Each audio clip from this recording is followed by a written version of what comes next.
Shalom, selamat pagi dan salam sejahtera bagi saudaraku yang dikasihi Tuhan. Dimanapun kita berada, kiranya kita tetap penuh semangat ya, dan teruslah berpengharapan kepada Tuhan. Hari-hari ini begitu cepat berlalu, dan hari ini adalah hari terakhir bagi kita di bulan Maret ini di tahun 2023. Kiranya Tuhan berkenan menyertai kehidupan kita dan mengizinkan kita untuk memasuki bulan yang baru hari esok tentunya. Saudara, marilah kita belajar di dalam firman Tuhan untuk diberi hikmat menjalani hari-hari kehidupan kita. Karena waktu kita semakin sempit, kesempatan kita semakin sedikit untuk menjadi lebih baik seperti yang diinginkan oleh Tuhan. Mari kita belajar di dalam firman-Nya. Sebelum kita mendengarkan firman Tuhan, marilah kita berdoa. Ya Allah Bapa yang maha baik yang kami sembah dalam Yesus, kami datang bersyukur kepadamu di pagi ini. Atas penyertaan Tuhan, mengizinkan kami menikmati hari di hari terakhir bulan Maret ini. Dan kami percaya hari-hari kami ke depan, Engkau tetap menyertai kami. Bapa, kami mau menikmati hari ini di dalam penyertaan-Mu. Dan kami mau belajar di dalam firman Tuhan, sehingga kami dimampukan untuk melakukan yang baik, yang berkenan kepadamu. Ajarlah kami Tuhan, terangilah hati dan pikiran kami, sehingga firman-Mu bekerja dengan leluasa, mengajar, menuntun, dan mengubah hidup kami menjadi lebih baik. Berfirmanlah Engkau ya Tuhan, sebab kami telah siap mendengar. Kasih karunia dan damai sejahtera dari Allah Bapa Tuhan kita dan dari anaknya Tuhan Yesus Kristus dan Roh Kudus menyertai saudara sekalian. Amin. Firman Tuhan untuk kita pada hari ini, Jumat 31 Maret 2023, tertulis dalam kitab Mika 7 ayat 8. Dalam bahasa Batak dan bahasa Indonesia, demikianlah dikatakan. Unang ho merlas ni roha ale musukku midaau. Ay tinggang peau say hehe doau muse. Ay hudul peau nuaing di bagasan haholomon. Jahoba do panodang diau. Janganlah bersuka cita atas aku, hai musuhku.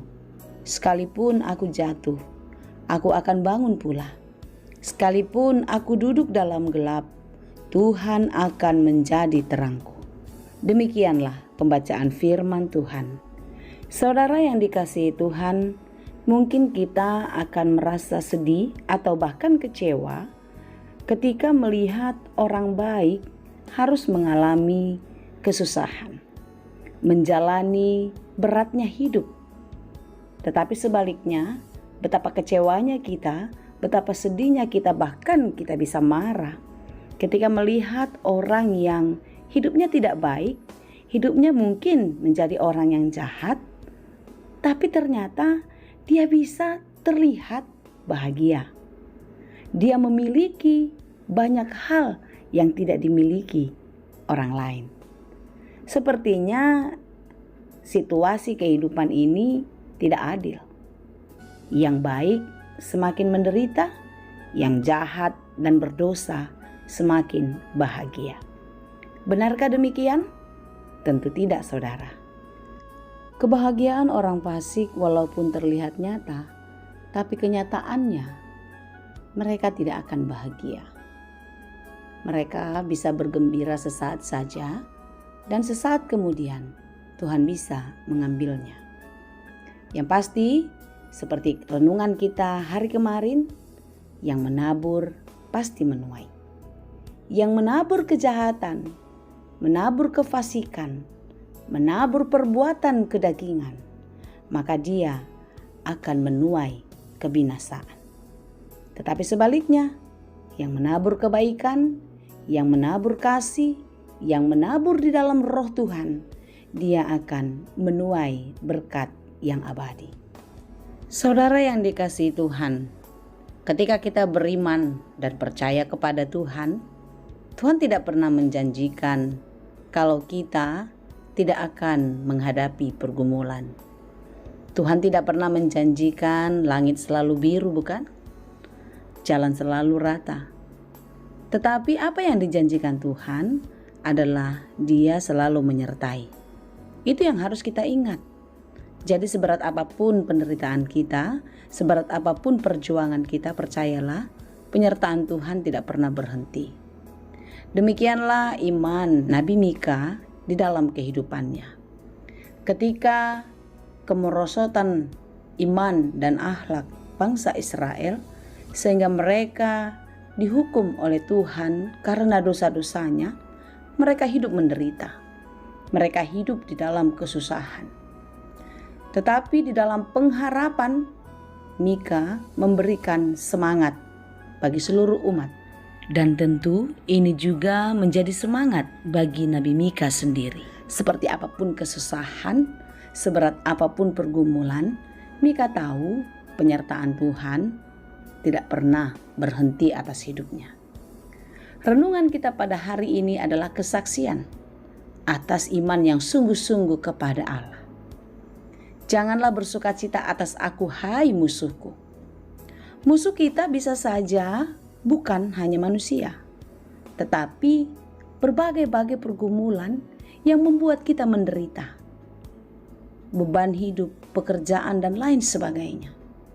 Itu bisa menjadi musuh kita karena dia membuat kita kecewa sehingga kita bisa melupakan Tuhan karena kesusahan itu, bukan?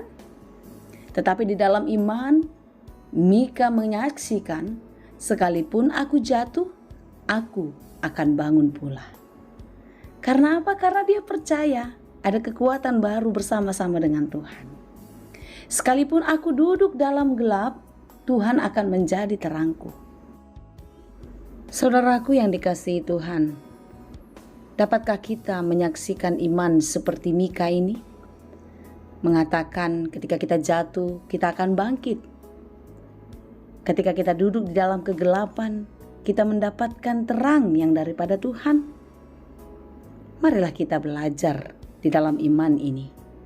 Sehingga seberat apapun pergumulan kita, segelap apapun jalan kita tidak pernah merasa sendirian. Kita tidak pernah merasa takut. Karena Tuhan akan tampil selalu menjadi kekuatan kita. Akan selalu menjadi penolong kita sepanjang hidup kita. Karena itu saudaraku yang dikasihi Tuhan, tetaplah meletakkan hidupmu di dalam genggaman kasih Tuhan. Karena ketika kita meletakkan seluruh hidup kita kepada Tuhan, maka kita tidak akan pernah dikecewakan. Karena Tuhan adalah penolong dan Dia adalah kekuatan bagi kita. Kiranya kita selalu dimampukan. Tuhan Yesus memberkati. Amin. Terima kasih Tuhan untuk firman-Mu yang menjadi penghibur bagi kami. Seberat apapun pergumulan kami, seberat apapun perjuangan kami di dalam hidup ini, Engkau tetap Allah yang setia, yang akan terus menolong dan memberikan kekuatan bagi kami. Tuhan, kami tidak mau putus asa, hilang harapan ketika kami di dalam pergumulan. Ketika banyak kesulitan terjadi di dalam kehidupan, tetapi kami mau terus berpengharapan. Karena pengharapan kami kepada Tuhan akan memberikan kekuatan, memberikan penghiburan bagi kami di dalam hidup ini. Tuhan, kami bersyukur 1 bulan di bulan Maret ini akan kami akhiri pada hari ini. Dan kami siap menyambut berkat Tuhan pada hari-hari selanjutnya, minggu, bulan, dan tahun-tahun di dalam hidup kami. Kami mau di dalam perjalanan hidup ini, Tuhan selalu menyertai kami. Tuhan, jangan biarkan kami kalah oleh keinginan daging kami. Tetapi biarlah kami tetap menyerahkan seluruh kehidupan kami, agar kami mau dipimpin, diajar oleh Tuhan untuk melakukan yang baik di dalam kehidupan. Tuhan, biarlah kami selalu berserah dan berharap hanya ke dalam tangan pengasihan-Mu. Kami memohon penyertaan-Mu atas setiap pekerjaan kami yang kami lakukan hari ini. Kiranya Tuhan berkenan dan memberkati kami, sehingga pekerjaan kami boleh berhasil dan berbuah dengan baik. Terima kasih Bapa, kami serahkan seluruh hidup ini hanya ke dalam tangan pengasihan-Mu. Anugerah Tuhan kita Yesus Kristus, kasih karunia Allah Bapa, dan persekutuan Roh Kudus, itulah kiranya yang menyertai dan memberkati kamu sekalian. Amin.